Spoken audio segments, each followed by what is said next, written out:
Zee 24 तास एक पाऊल पुढे। अशीच मृत्यूच्या दाढेतून बाहेर आलेली आणखी एक मुलगी मात्र डोळ्यात इतकी माती गेलेली आहे की डोळेच उघडत नाहीयेत तिचे। आपले डोळे कधी उघडतील आणि आपले आई वडील कधी दिसतील असं देखील तिला वाटतंय।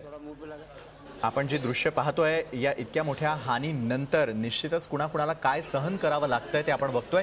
अशीच ढिगाऱ्याखाली सापडलेली ही चिमुकली आहे। डोळ्यात इतकी माती गेलेली आहे की अक्षरशः डोळे उघडणं तिला शक्य होत नाहीये। मात्र आपले डोळे कधी उघडतील, आपण आपल्या आई वडिलांना पुन्हा एकदा कधी पाहू शकतो असा प्रश्न निश्चितच या मुलीच्या मनात आहे। तिच्या पालकांना देखील तिची चिंता लागून आहे की ही मुलगी डोळे कधी उघडणार, हिची दृष्टी जी आहे तिला काही हानी पोहोचलेली नसावी यासाठी देखील डॉक्टर जे आहेत त्यांचे प्रयत्न सुरू आहेत।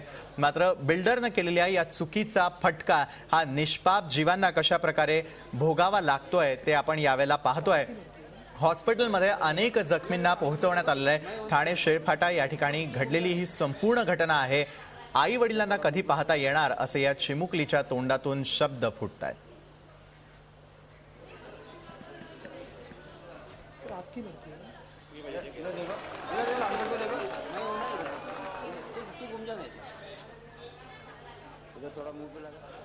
झी 24 तास एक पाऊल पुढे।